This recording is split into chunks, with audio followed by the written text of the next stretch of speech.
మాది లాలితండ గుగులోతు మల్లమ్మ 50 కేబీలు ముంగు ముడుగు 50 కేబీల ఒడ్లు పోసిన నేను 15 డబ్బాల ఒడ్లు నాది పోసింది జల్లడ పట్టించిన అందరితోని కూలలకు పెట్టి జల్లడ పట్టించి ఇక నేను కాంట పెట్టు అంటే ఇక చెప్పంగా కాంట పెట్టించినారు ఫస్ట్ తారీఖు నాడు కాంట పెట్టించి ఇక ఎనుకోవన్నోళ్ళది బస్తాలు మొత్తం వేస్తుంది.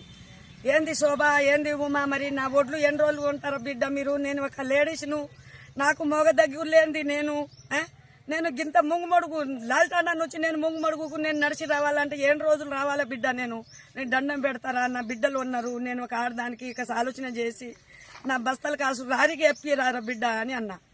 ఇప్పుడు ఎప్పిస్తా అప్పుడు ఎప్పిస్తా అని అన్నారు. అయితే ఇందలే మా మరిది బాబురాకు నాకు ఆయన ఏం చేసిండు, నీ ఓట్లు నా ఓట్లు కలవవద్దా అని ఆయన వచ్చి బండ బూతులు నాకు ఇంటికాడ వచ్చి తిట్టిండు. కానరాని కూతులు చావాలని అనిపించింది. ఎస్ఐ దగ్గర పోయినా ఎస్ఐ ఏమన్నాడు, ఎందుకమ్మా నీవు చచ్చేది, నేను ఆయనకు పిలిపిస్తా, నేను న్యాయం చేస్తా, నీ ఒంటరి మహిళ నువ్వు ఎందుకు చేస్తావు నువ్వు. ఎస్ఐ ఆయనకు నాతో కూడా పెట్టుకున్నారని నా మరిదికి పిలిచిండు.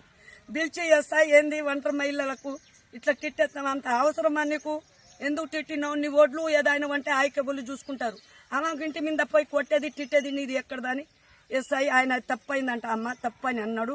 ఇక ఊకో అమ్మ, ఇంకోసారి నీ జోలికి అంటే ఆయన అనుకున్న శిక్ష పెడతా కానీ ఊకో మల్లమ్మ, ఇక నీ ఒడ్లు నేను లారీకి పోమని దోలుతా, నేను దోలిస్తా, ఇక నీ పోమని ఇవాళ నుంచి 10-12 రోజులు అయింది. ఎస్ఐ చెప్పిండు. ఎస్ఐ చెప్పి ఏందమ్మా అని అంటే ఇప్పుడు పెట్టిస్తా అప్పుడు పెట్టిస్తా అని వాళ్లకు దగ్గర వండి 1000, 1500, 2000 లంచాలు ఎవరు ఇస్తారో వెనక వన్నోళ్లకు భిక్య నాయకుడు మా రవి వాళ్ళు అందరిగా గులాబ్ సింగ్ ఇక రావుడు మా శంకరు వీళ్ళందరూ రావణగూడెం వాళ్ళు వీళ్ళందరూ నా వెనక వచ్చినారు. ఈ 3-4 టాండోళ్ళు వాళ్ళది అందరిది పోయింది. నాదే నేను లంచం ఇవ్వలేదా అని నాది ఈడ ఉన్నది. ఇగో నా ఒడ్లు 200 బస్తాలు తడిసింది. నేను ఒక ఆడదిని, నేను ఏం చేయాలో నాకు న్యాయం చేయరి, నా ఒడ్లు పరిస్థితి ఎట్లా, మరి నేను పురుగుల మందు తెచ్చి చావాలా బతకాలా చెప్పండి.